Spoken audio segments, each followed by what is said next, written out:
भगवान का नाम संकीर्तन। क्यों? कि कोई पात्र है, डिब्बी डिब्बा है, तो हमें उसमें कोई वस्तु रखनी है, तो पहले उस पात्र का ढक्कन हटाया जाए। मर घी तेल भरो और ढक्कन लगा है बोतल में, तो पहले वो ढक्कन हटाया जाएगा कि नहीं, तभी तो भरा जाएगा। और वो ढक्कन हट जाए, फिर उसमें कोई हमने वस्तु भर दी, घी तेल XYZ कुछ भी हमने पात्र में भर लिया और बिना ढक्कन लगाए उसे छोड़ दिया, तो वो कहीं टेढ़ा होके फैल भी सकता है। क्या हो? कीमती कोई वस्तु होती है, उसमें ढक्कन लगाया जाता है बाहर, और ढक्कन नहीं है तो वो फैल जाएगा।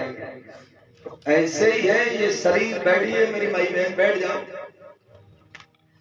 हाँ, पीछे से ही आए, बीच में नहीं होगा, दरवाजा पीछे से ही। और वैसे आप तो चाहे यहाँ बैठ जाओ, चले चाहे यहाँ बैठ। तो ये शरीर रूपी डब्बा ये पांडाल में है, भगवान के चरणों में। तो इसमें अमूल्य वस्तु कथा के लिए, इसमें जो माया का ढक्कन लगा हुआ है महाराज,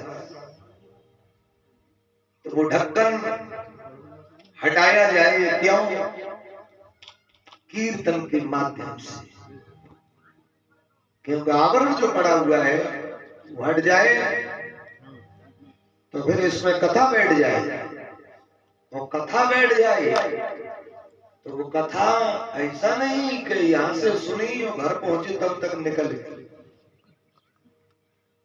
कथा में लोग आते हैं, कुछ नाव में कूद के उधर से भी आएंगे और कुछ इधर से आएंगे, घाट से उतरेंगे, कोई गाड़ी से आएंगे, और सब या पांडाल में आएंगे और सब अपने अपने घर जाएंगे। तो कथा का महत्व है कि सब इकट्ठे होकर आए। कथा में आए तो भिंड से आए, मुरैना से आए, चाहे धौलपुर से आए, भाई सब इकट्ठे होकर आए। या पांडाल में से घर जाए तो एक होकर जाए। कथा में आए इकट्ठे होकर, ना जाने कहां कहां से आए, ये नहीं पूछना चाहिए आप कहां से आए। आए सब इस पांडाल में आए, मंदिर पे आए, तो इकट्ठे होकर आओ और एक होकर के जाओ। लेकिन आज हम इतने लोग इकट्ठे हो गए, इकट्ठे तो बहुत हो रहे, लेकिन एक नहीं हो पा रहे। कथा में से लोग जाएंगे निकल के तो रास्ता में ही लड़ जाएंगे महाराज। उधर से साथ आए और इधर से अलग अलग हो गए। तो ये कथा इसलिए नहीं होती है कि महाराज एक साथ आओ तितर बितर होकर के जाओ, इसलिए कथा नहीं है। कथा इसलिए होती है कि एक एक करके इकट्ठे होके आ रहे हैं। जब पांडाल छोड़ के जाएं तो एक होकर के जाएं। हमारे अंदर जो दुर्भावना है एक दूसरे के प्रति, वो खत्म हो जाए, ये हमारे अंदर बैठ जाए मेरे भाई बहन। तो समझ लीजिए, इसे बिठाने के लिए इस बॉडी का ढक्कन हटाइए और चलते 1 मिनट भगवान का नाम संकीर्तन।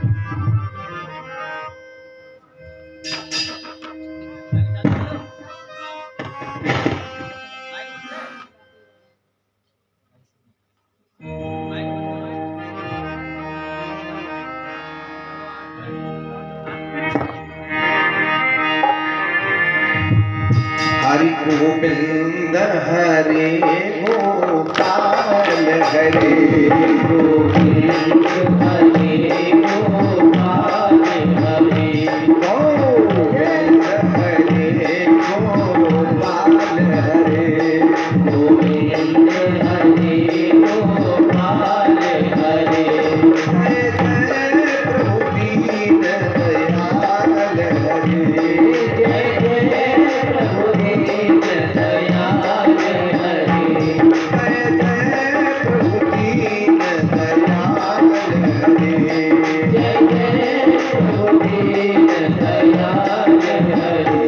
मेरो राधा रमण गिरधारी गिरधारी श्यामो बनवारी मेरो राधा रमण गिरधारी गिरधारी श्यामो बनवारी मेरो राधा रमण गिरधारी गिरधारी श्यामो बनवारी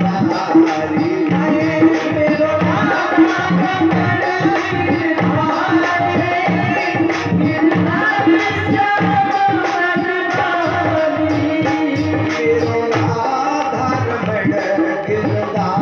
बनवारी मेरो राधा रमण गिरधारी मेरो राधा रमण गिरधारी मेरो राधा रमण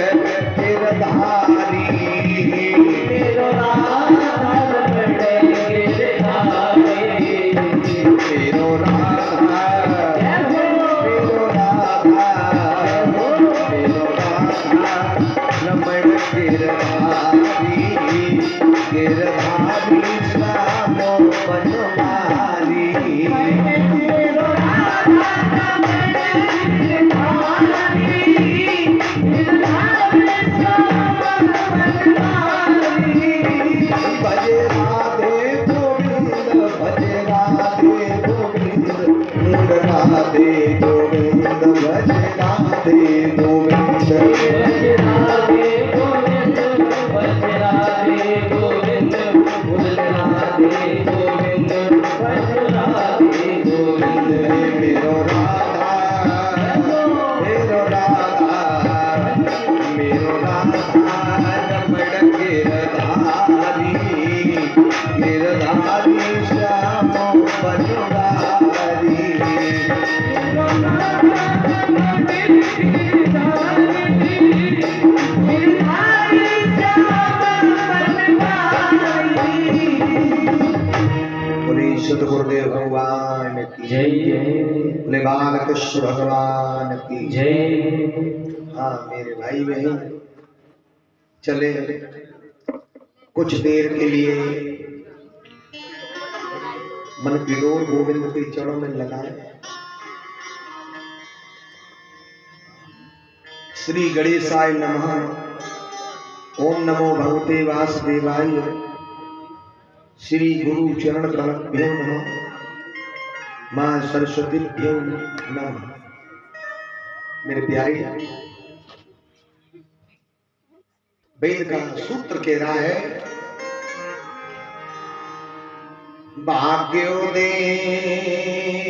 भाग्योदेन बहु जन्म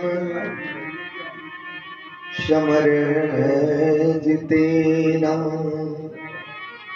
सत्संगम च लभते पुरुषो यदा वै अज्ञान हेतु कृत मोह मंदांधकार नाशम विदाहि ददो दयते विवेक। भाई बहन श्लोक कह रहा है कि भाग्योदेन बहु जन्म, एक जन्म का नहीं 100 जन्मों का नहीं करोड़ों जन्मों का नहीं, ऐसा नहीं लिखा कि इतने जन्म का। इस श्लोक में ये बताया है, सूत्र कह रहा है वेद का, श्री व्यास जी वर्णन कर रहे हैं कि भाग्योदेन बहु जन्म समर्जितेना सत्संगम च लभते पुरुषो यदा वै। एक जन्म का नहीं, भाग्योदेन बहु जन्म। जैसे बहुत वीरों को योद्धाओं के विषय में बताया है कि फला व्यक्ति में इतना बल है, उसमें इतना बल है, लेकिन मेरे हनुमान लाल के लिए कहा है कि अतुलित बल धामम है शैलाभदे हम। हनुमान जी के लिए कहा है कि हनुमान जी में कितना बल है, बोले तुलना नहीं कर पाई किसी ने। हनुमान जी के बल की तुलना नहीं हुई, तौल नहीं नहीं हुई। अतुलित यानी अंतुला, कितना वजन, कितना बल है, कोई सीमा नहीं बजरंग बली के बल। अतुलित बल धाम, बल के धाम अतुलित, मतलब ऐसे ही जैसे हनुमान जी को कहा अतुलित बल धाम, ऐसे ही ये पुराण में श्लोक कह रहा है कि हमारे भी 100 जन्म का नहीं भाई बहन, भाग्योदयन बहु जन्म समृद्धतेना सत्संगम च लभते पुरुषो यदा वै। अज्ञान हेतु कृत वो मंदांधकार नाशम विदाहि तदो दैते विवेक। करोड़ों जन्मों का नहीं, अनंत जन्मों का हमारा जब पुण्य उदय हो तब कहीं हमें हमारी यहाँ कथा भागवत सत्संग होते। अब ये कहेंगे अब तो कथा बहुत हो रही है, अब तो कथा बहुत हो रही है, जैसे चंबल में बाढ़ आती है, हाँ 2-4 दिन के लिए ऐसे कथाओं की भी बाढ़ आ रही है। बहुत भागवत, अब मुरैना चले जाओ 2-4 तो बैठ की दस्ता में मिली जाए, लेकिन कथा के लिए व्यास जी नहीं कह रहे कि कथा जब होगी, व्यास जी तो कहना चाहते हैं, वो जानते थे कि कथा तो भी इससे ज्यादा होगी, लेकिन व्यास जी वर्णन कर रहे हैं कि भाग्योदयन बहु जन्म समृद्धतेना सत्संगम च लभते पुरुषो यदा वै। अज्ञान हेतु कृत मोह मंदांधकार नाशम विदाय ततो। आज मेरे प्यारे मंदांधकार नाशम विदाय ततो दैते विवेक। श्री व्यास जी बताना चाहते हैं कि कथा तो हो रही है, इससे ज्यादा होंगी, लेकिन ये बताया है कि जब करोड़ों जन्मों का हमारा पुण्य उदय होगा तब उस कथा में जाने की हमारी रुचि होगी, हमारा मन होगा। अर्थ ये है इस श्लोक का कि नहीं तो लोग यहाँ कथा हो रही है और घर में बैठे महाराज, हाँ चुनाव आ जाए और फिर वोट भी नहीं जाए, महाराज गणना हो, हार जीत का फैसला हो और फिर गांव में हो कथा, तो महाराज ढूंढो नहीं मिले कथा में आदमी का, क्योंकि टीवी पे चिपकी है वो आनंद आ रहा है उसे। क्या मेरे प्यारे, बढ़िया कोई पिक्चर आ रही है तो तमाम लोग पिक्चर देख रहे हैं, और यह कथा हो रही है, लोग उधर पेड़ के नीचे ताश खेल रहे हैं। ये क्या है? व्यास जी की वाणी सत्य है, ये झलक हो रही है, दिख रही है कि जब तक करोड़ों जन्मों का हमारा पुण्य उदय नहीं होगा तब तक कथा पांडाल में आने की हमारी रुचि, हमारा मन नहीं हो सकता मेरे भाई बहन, क्योंकि हमारे हृदय में जो पाप बैठा हुआ है वो पाप हमें कथा पांडाल तक आने नहीं देगा। इसलिए व्यास जी कह रहे हैं कि भाग्योदयन बहु जन्म समृद्धतेना सत्संगम च लभते पुरुषो यदा वै। करोड़ों जन्मों का भाई बहन पुण्य उदय होगा तब इस कथा में आने का हमारा मन, हमारी रुचि होगी। एक बात देखिए, ये भक्ति पूर्ण अनुष्ठान गोविंद की कृपा से ही होते हैं।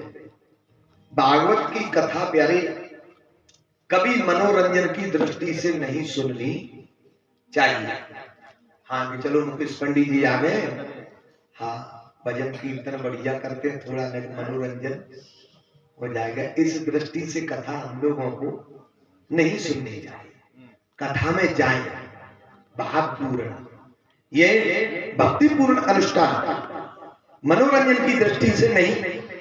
ठीक है थोड़ा बीच बीच में कुछ हो जाए तो उसके लिए आलस दूर हो जाए, उसके लिए दृष्टांत भी होता है, भजन कीर्तन भी होते हैं, लेकिन कथा इसलिए सुनी जाए, इससे कि अपराध करते हैं जो दृष्टि मनोरंजन की से कथा सुनते हैं। इस कथा को ऐसे सुना जाए, ये तो हिंदू वैदिक वाङ्मय का सर्वोत्तम ग्रंथ है, इस भागवत से सुने कि हमारे जीवन में किंचित परिवर्तन आए, हम कहीं गलत मार्ग पर भटक रहे, हमारे में कहीं कोई ऐसा द्वेष है जो हमारे भविष्य के लिए, वर्तमान के लिए वो ठीक नहीं है, समाज के लिए ठीक नहीं है, घर कुटुंब परिवार के लिए ठीक नहीं है, मेरे प्यारे हमारे सनातन धर्म के लिए ठीक नहीं है। ऐसा कोई हमारे अंदर तत्व है तो उस तत्व को, अवगुण को मारने के लिए कथा हमें श्रवण करनी चाहिए कि हमारे जीवन में हम कहीं गलत जा रहे हैं, गलत मार्ग पकड़ लिया है, तो कथा इसलिए सुने कि हमें कोई ऐसा मार्ग मिल जाए कथा में से मेरे प्यारे कि हमारा भविष्य और वर्तमान दोनों बढ़ जाए। भागवत की कथा प्रभावी होती है, निष्ठात्मक प्रीत हो, भाव से सुनी जाए। श्रीमद् भागवत कथा की पद्धति क्या है, इस कथा के श्रवण का नियम क्या है, ये कथा क्यों सुनी जाती है मेरे प्यारे, इस सुनने का कथा का नियम क्या है और इसका हमें फल कब मिलेगा, कैसा मिलेगा, ये विशुद्ध विवेचन ये पुराण में दिया गया है। वो 11 दिन में आपकी समक्ष मां सरस्वती की कृपा से आपके सामने पुराण से परोसा जाएगा, रखा जाएगा। तो मेरे भाई बहन, तो इसलिए मातम यह संक्षिप्त दिया गया है क्योंकि कथा में श्रीमती निद्रा देवी बहुत अच्छी आती है। कथा में घर गर्मी में कूलर पंखा में नींद नहीं आवे, तो कथा में आवे महाराज। सर्दी के समय में रजाई गद्दा डल्लब की गद्दा तकिया हमारा, हाँ हीटर लगा लो, वो नींद वहां नहीं आए, वो कथा में बढ़िया आती है कि नहीं। अब कथा में क्यों आती है मेरे भाई बहन,